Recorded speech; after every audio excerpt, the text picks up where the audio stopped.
ရင်ကဆိုလို့ရှိရင်ဆိုရင်ဒီဟာကိုနည်းနည်းလေးဂျွန်စီယာကောင်းတယ်လို့ထင်ခဲ့တာပေါ့ဘာလို့လဲဆိုလို့ရှိရင်ဆိုရင်public area တွေတွားရဲဒါမှမဟုတ်လို့ရှိရင်တချို့ toilet တွေဆိုလို့ရှိရင်ဆိုရင်ဒီရဲ့ pads တွေကိုဖတ်တွေကိုဒီလို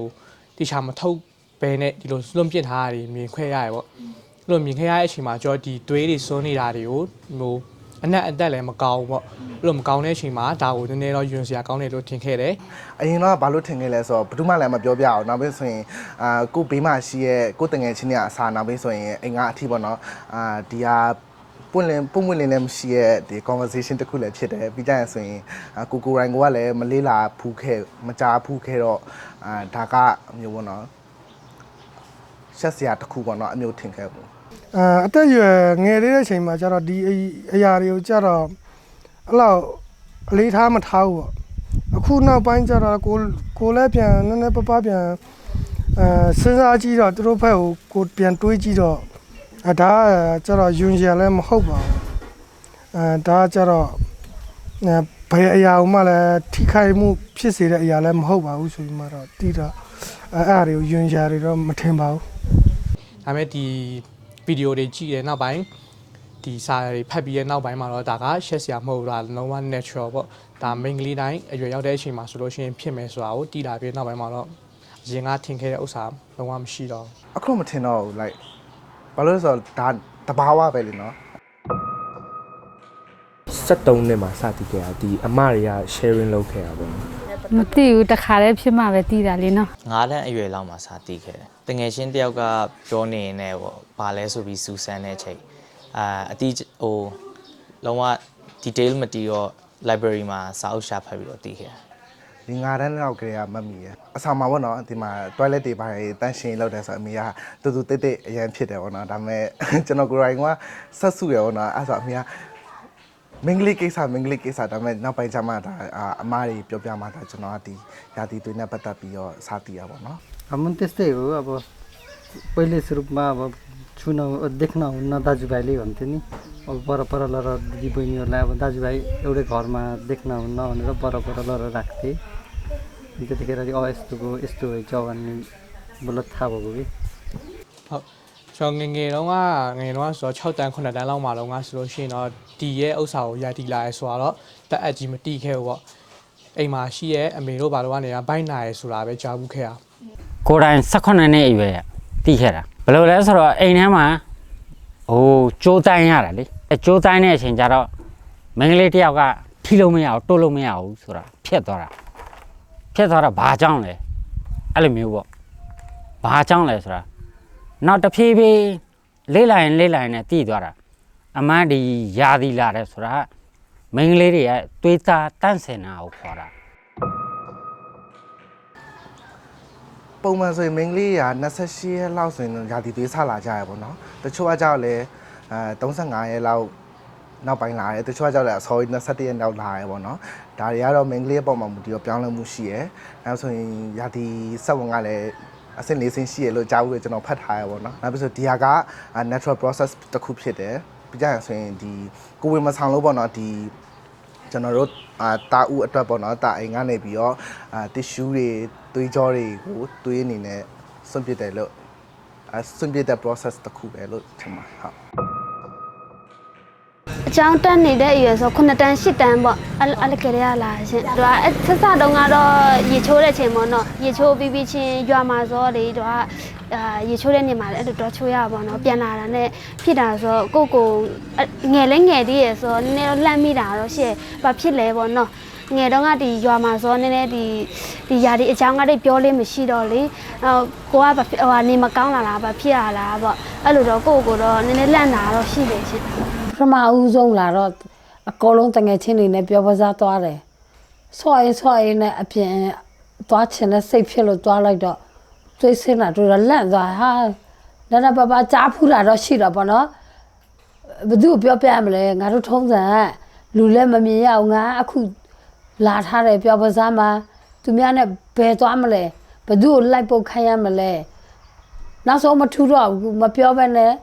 နေလိုက်တယ်စားလို့တောက်လို့ပြီးအိမ်ပြန်တော့အိမ်မသွားရအောင်နော်နေအဲ့မှာပဲနေလိုက်တကယ်ချင်းကိုပြောပါငါဒီလိုဖြစ်တယ်ဆို အဲ့နေသူများအိမ်နေဆိုသူများအိမ်သွားနေလိုက်တယ်တငယ်ချင်းမှာတငယ်ချင်းကနေတစ်စက်အမေတို့ပြောပြလာပြီးတော့အမေတို့ကအဝစားအစအကုန်ပေါ့ယူပြီးတော့အမအိမ်ကိုပို့လိုက်တယ် ပထမဆုံးကအဲ့တော့ကအသက်က17နှစ်ကျော်လောက်ကတည်းကကြောင်းပြီးတော့နွေရာဒီလောက်ကလာတာအမေကဂျူပြောပြထားလို့အများကြီးတော့မခံစားရအောင်ဒီတိုင်းပဲလာရဆိုတော့လေလာတယ်ပေါ့ စနစ်လောက်ဖြစ်ခဲ့ရဘာမခံစားလိုက်ရအောင်အိမ်မှာအချိန်ကຫນွေရာဒီလောက်မှကျရှင်တက်နေတဲ့အချိန်15နှစ်အရွယ်မှာပေါ့နော်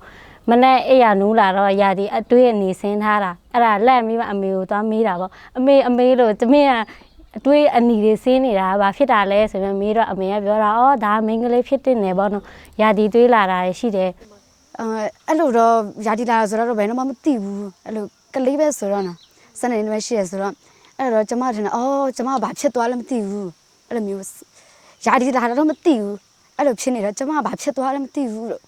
တကယ်တော့စိတ်သားကြောက်နေတာအဲ့လိုမျိုးဖြစ်နေတာသူကြီးပါလာတဲ့အဲ့လိုမျိုးမသိဘာမှမဖြစ်ဘူးအဲ့လိုကြောက်နေရတာပဲအဲ့လိုမျိုးအဲ့ရနေထားလာတော့အဲ့လိုမျိုးသွား musician စားဖြစ်တယ်ပြီးတော့အနီအောင်လေးတွေဖြစ်တယ်ပေါ့နော်အဲ့နေကွာ first time ဆိုတော့လန့်သွားတာပေါ့နော်လန့်သွားတော့ဟာဘာဖြစ်တာလဲမသိဘူးပေါ့နော်အဲ့နေအမေကတော့ပြောတယ်အမေကလည်းဘာမှမဖြစ်ဘူးဒါပုံမှန်ပဲပေါ့နော်ဒါရာသီလာတယ်ပေါ့နော်အဲ့ဒါကတော့နွေရာသီကြောင်ပိတ်ရဲ့တော့ကဆဆလာတော့ဆိုမသိဘူးလေအဲ့တော့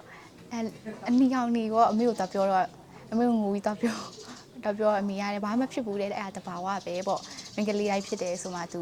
လောက်ပြီးရတယ်မဖတ်တည်ပါတည်ရတော့တော့မခံစားရဘူးဘာလို့လဲဆိုပြောတာကြားဘူးတယ်ငယ်ကလေးကပြောပြဘူးတော့အဲ့လောက်ထိဘာမှမကြောက်ဘူးအမေကိုသားပြောတာဗောဒီလိုဖြစ်တယ်ဆိုတော့အမေကဒီလိုဆိုပြီးတော့အမေကတင်ပြတာဗောဒီလိုဝေးဒီလိုအချင်းတော့ကတော့အမားတို့အလက်တုံးကတော့ဟိုလိုမျိုးဂွန်းထုတ်တွေဘာတွေကတော့မရှိဘူးလေနော်ဟိုအစတွေဘာတွေခံပြီးတော့ဒီလိုနေစေပြီးတော့အဲ့လိုမျိုးနေခဲ့တာတင်ပေးရဲ့အမေပြင်ညနေဆိုပဲအရှိဟာတုံးရမယ်အဲ့တဲ့ချိန်ဆိုအရှိဟာတုံးရမယ်နေ့လေဆိုနည်းနည်းတူတဲ့ဟာ medium အဲ့လောက်တုံးလို့ရတယ်လူကြီးကိုပဲမေးဖြစ်တယ်အဲ့ line ဘယ်လိုလုပ်မလဲဆိုအနီလာမှလူကြီးကိုမေးဖြစ်တာပေါ့နော်ဘယ်လိုလုပ်ရမလဲဘယ်လိုအတုံးအဆောင်တယ်ဘယ်လိုလုပ်ရမလဲပေါ့နော်ထမင်းနဲ့တောင်းနေတာခက်ခဲလို့ဘိုင်းနိုင်လည်းမနေနိုင်အဲကြောင့်ရာဒီလာတာမပြောစိတ်အသက်အကြမြင့်နေဒေါသထွက်တာလဲလွယ်တယ်ပြီးတော့တခုခုဆိုစိတ်မကြည်ရများအဲ့လိုမျိုးဖြစ်တာများခဏကိုဘိုင်းကတော့မြမဆဆတော့တိတ်ဖြစ်တာမရှိဘူးတခါတလေခါနာတွေကောင်းကြိုက်တယ်တလောက်ပဲဘိုင်းနာတာကတော့ရှားပါတယ်ဒီရင်ဘတ်တွေနာတာတို့ပြီးလို့ရှိရင်အဲ့လောက်ပါပဲလာတဲ့အချိန်ပထမရက်ဆိုတော့ပိုက်အောင်နိုင်ပါတော့ဖြစ်တယ်ရှင်အရန်အောင်တာ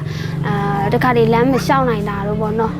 ဘာမှမလုပ်မကန်ချင်အဲ့လိုစိတ်တော့ဖြစ်တယ်ရှင်ပိုက်ကအရန်လေးပြီးတော့လေအဲ့လိုလေးပြီးတော့ဒုတိယပထမရက်ပါပဲဒုတိယလောက်ဆိုတော့သူ့ဟာတို့တော့ဒီတိုင်းပုံမှန်ပဲဖြစ်သွားတယ်ရှင်စိတ်ရှုပ်တာတော့အဲ့လိုမဖြစ်ဘူးဒါပေမဲ့အဲ့လိုဘိုက်နာတာတော့နည်းနည်းတစ်ခါတလေပဲအဲ့လိုမနာဘူးသူတို့အရန်မူတီဖြစ်လာတာပေါ့ဟိုကစိတ်တူရလွယ်ရတယ်တော်ပြောင်းလဲတော့အရင်အထက်ပေါ့စိတ်မရှိတော့ဖြစ်တယ်ဟိုအဆက်ဒီအချင်းနေအဲ့လိုမျိုး coffee တွေမတောက်ရဘူးလို့ပြောခေါင်းလည်းမလျှော်ရဘူးတဲ့ပြီးယောက်ျားလေးလည်းမနေရဘူးပေါ့နော်အဲ့လိုနီကမနေရဘူးအဲ့လိုပြီးတော့ပြောပါတယ်ရာဒီလာတဲ့နေ့မှာတော့အိမ်ကလူတွေနဲ့ဟိုရောနှုံမနေရတာတို့အဲ့လိုမျိုးတက်စီခွဲအေးရတာတို့မဟိုအမျိုးသားတွေနဲ့မထီရတာအဲ့လိုမျိုးပေါ့ယောက်ျားလေးတွေနဲ့ပေါ့ထီလို့မရဘူးအဲ့လိုကျွန်တော်တို့လည်းထီလို့မရဘူးပေါ့အဲ့လိုဥမာရေခဲရေမတောက်တာတော့လက်ဖက်အခါးတွေပေါ့နော်အခါးတို့အရင်ဆက်တဲ့ဟာမစားတာတွေရောရှိရချင်းအဲ့လိုအဟာတွေတော့ရှောင်တငယ်ချင်းတွေကလည်းတို့ကြုံဘူးอ่ะပေါ့နော်ကြုံဘူးနဲ့ချင်းပြောကြပါငါဒီလိုဖြစ်တယ်စားလို့ရှိရင်အရန်ပူနာတာဖြစ်တယ်မဟုတ်မလာခင်တော့ငါအခါးရေပါတောက်မိတယ်ဆိုလို့ရှိရင်သူကကောင်းမှုတာတို့ပါရှိတယ်ဆိုရင်လည်းတို့ပြောတဲ့အကောင်လုံးနဲ့ကိုကတခါလေလုံမိတယ်ဆိုလို့ရှိရင်ကိုကလည်းအဲ့လိုဖြစ်တယ်လို့ခံစားရလို့အဲကြောင့်အဲ့ဒါတွေတော့ရှောင်ဖြစ်တယ်ရှင်မကလာဒီရဲ့ပြီးတော့အဖန်တွေဟိုလက်ဖက်6ဟိုအခါ6တွေအဲ့ဒါတွေတော့အခါရည်တွေ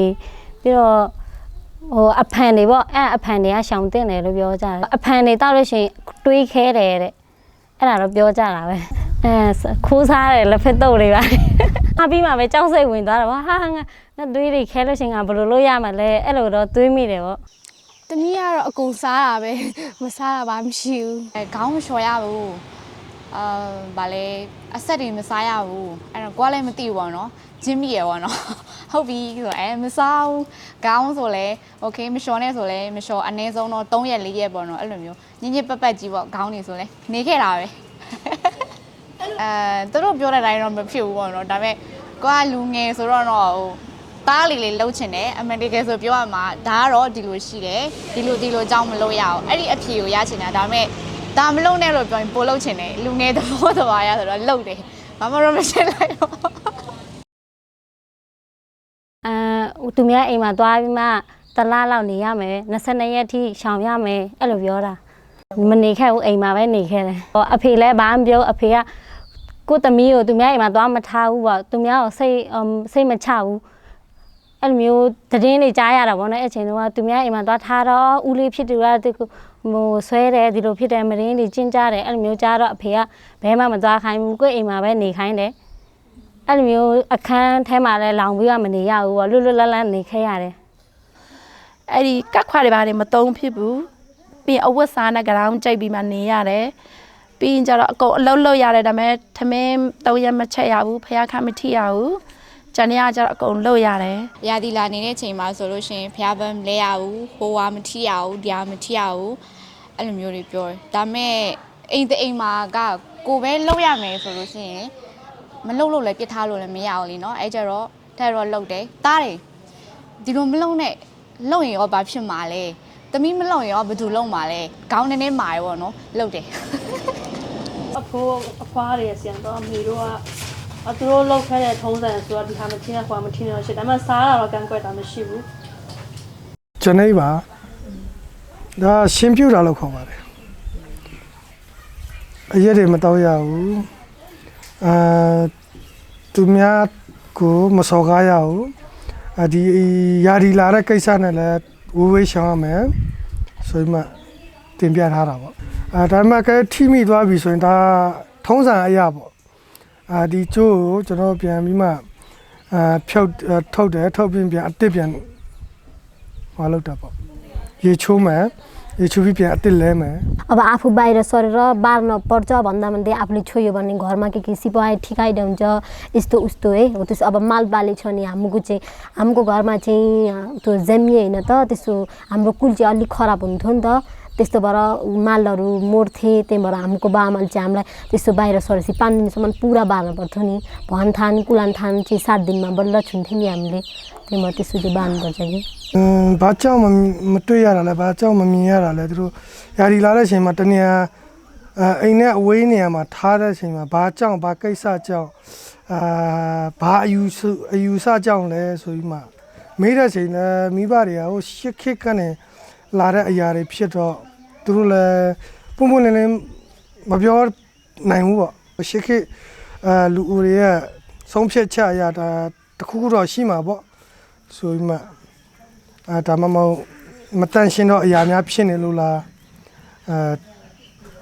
ဒါမှမဟုတ်ချိုးအယူဆတွေတော့အိမ်နက်တွေများမကြိုက်လို့လားဆိုပြီးမှအဲ့လိုနောက်ပိုင်းကလူတွေအဲ့လိုအယူဆတွေယူကြတာပေါ့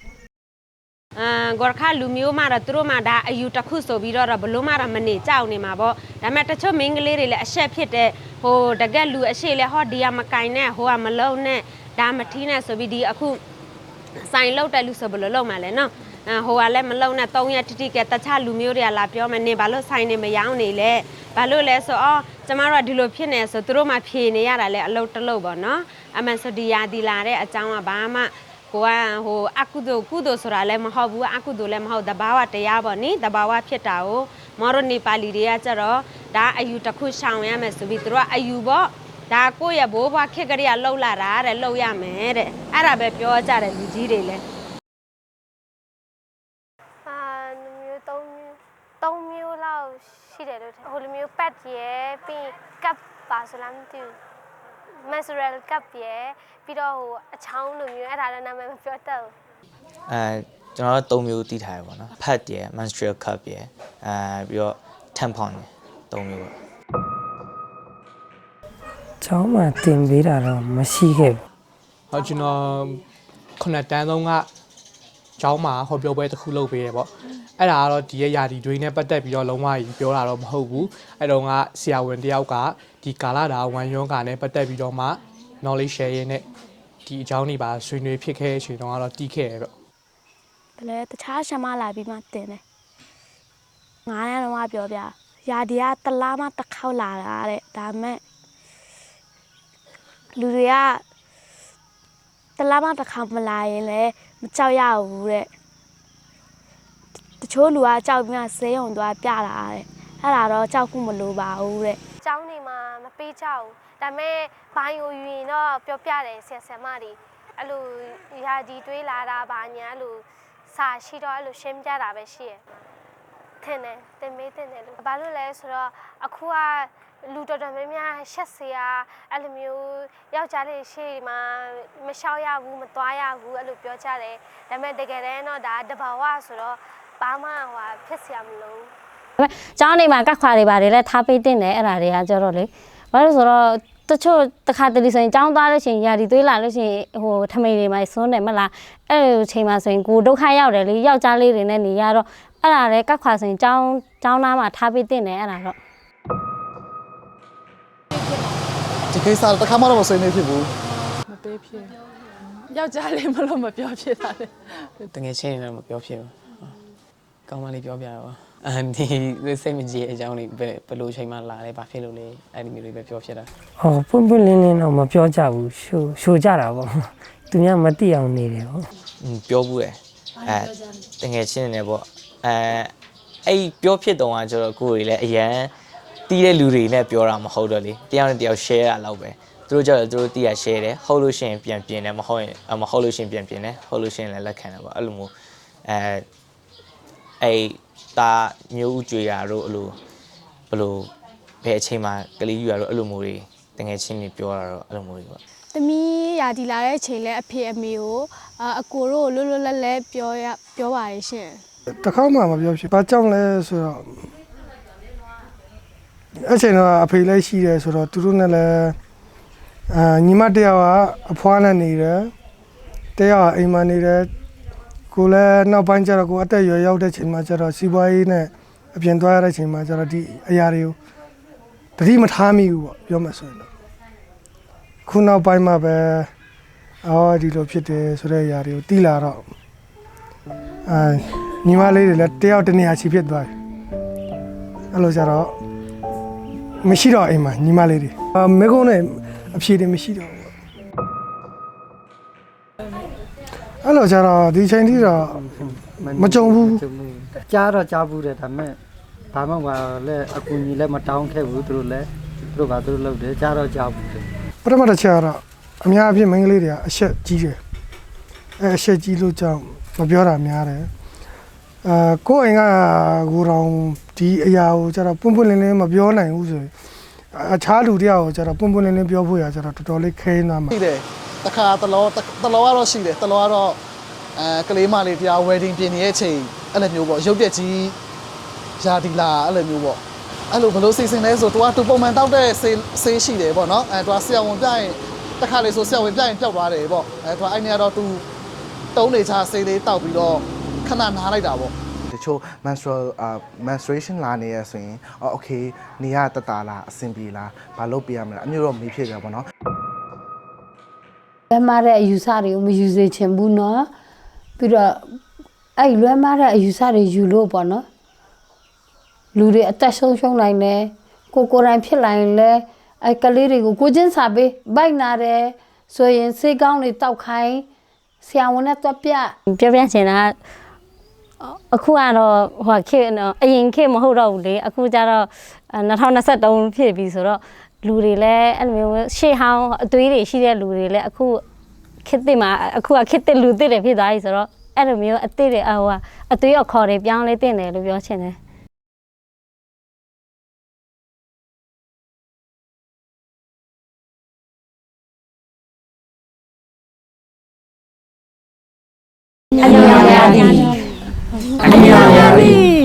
အနီရောင်